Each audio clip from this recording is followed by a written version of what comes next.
Fabio, questo è un guanto, è il guanto che usa Valentino Rossi. Esattamente. Ecco, quanta ricerca c'è in questo guantino?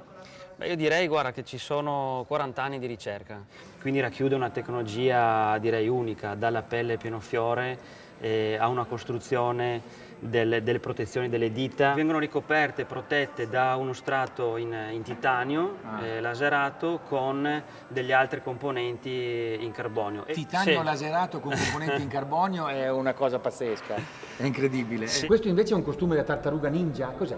Questo paraschena per la prima volta dà la possibilità di seguire, oltre ad avere dei movimenti laterali del corpo, ma permette di seguire anche lo sviluppo della spina dorsale. Là cosa sono, salvagenti? E lì no, non sono palloni, ma sono sacchi airbag.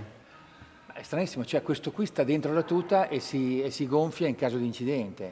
Però ci sono anche degli studi di ingegneristica super avanguardistica. Sì, noi collaboriamo molto con gli istituti universitari, è veramente un'integrazione dell'artigianalità tipica anche delle nostre zone con una grande tecnologia ingegneristica. Allora vedi l'integrazione, il sistema appunto, cioè l'università, la ricerca, l'artigiano di una volta, il materiale che avete a disposizione. Poi avete fatto degli investimenti anche fuori di testa, scusami se lo dico. Avete fatto un magazzino che neanche doveste mettere mano a tonnellate di materiali ogni giorno. È un magazzino che è completamente robotizzato, ci permette sicuramente di limitare i rischi per i nostri operatori, di raggiungere tutto il mondo al massimo in 48 ore.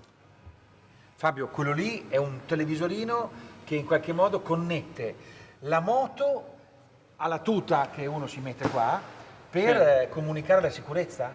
Con 2 sensori sulla forcella, un sensore sotto la sella e questo monitorino che fa vedere all'utente lo stato del sistema di protezione. Cioè in pratica, allora, 2 sensori sulla forcella nel caso di tamponamento, un sensore sotto la sella per la scivolata che mi fa capire se la moto sta cadendo, e se la moto cade, quindi subisce un urto a livello proprio senza fili, a livello fili, wifi, wireless, sì. Arriva qui il segnale. Ci sono 2 canister, 2 generatori di gas in questa zona, protetta comunque anche da un paraschiena rigido, che gonfiano un bag di 12 litri che protegge il pilota sia sulla parte frontale del petto che sulla schiena.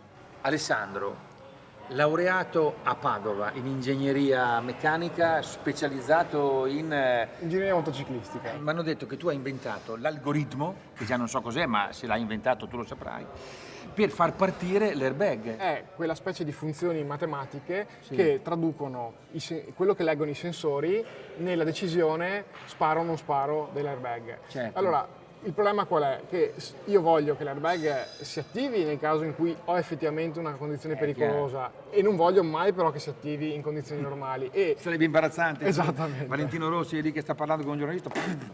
Proprio così. È un incubo che mi sono portato dietro per molte notti. Comunque, diciamo, la sintesi poi si fa sulla base di una grossa raccolta dati. Unendo tutti questi segnali si riesce alla fine a capire un po' il movimento del pilota sopra la moto e quindi se sta effettivamente guidando in maniera normale o seppure è successo qualcosa. Se succede qualcosa, noi in tempi molto rapidi, parliamo di qualche centinaia di millisecondi. Centinaia di millisecondi? Sì, in appena 15 millisecondi riusciamo a decidere se attivare o non attivare l'airbag. Cioè praticamente non è ancora caduto, che già è giusto, così. deve essere così. E qui vedi la velocità ad esempio del pilota che stava affrontando il circuito del Mugello. Seconda curva, lui è caduto. Esattamente. E difatti qui il diagramma è impazzito. È impazzito, esatto. Prima li vedi che sono praticamente piatti o molto bassi, poi quando c'è la caduta effettivamente è un picco pazzesco. Sì. E com'è che ci siete arrivati voi vicentini padovani e non ci sono arrivati gli americani? Ma diciamo che le prime volte che abbiamo parlato abbiamo avuto modo anche di confrontarci con enti di una notevole solidità come ad esempio l'MIT o altre aziende internazionali. L'università. Sicuramente sarebbe presuntuoso dire che loro non ci sarebbero mai arrivati. Probabilmente loro non erano interessati e non avevano quell'apertura mentale per dire sì, lo possiamo fare in maniera innovativa utilizzando delle tecniche nuove. Si può dire che loro non ci sono arrivati perché non avevano il nonno contadino e il padre artigiano? Ma questo non lo so dire, ma la creatività veneta sicuramente ha delle matrici assolutamente da riscoprire e un po' anche su base individuale, è un po', non c'è niente da fare, è un po' la nostra peculiarità secondo me. Ma uno poi pensa che dietro a un computer ci sia praticamente un mostro, invece c'è uno come lui, normale, però guarda che roba che fa.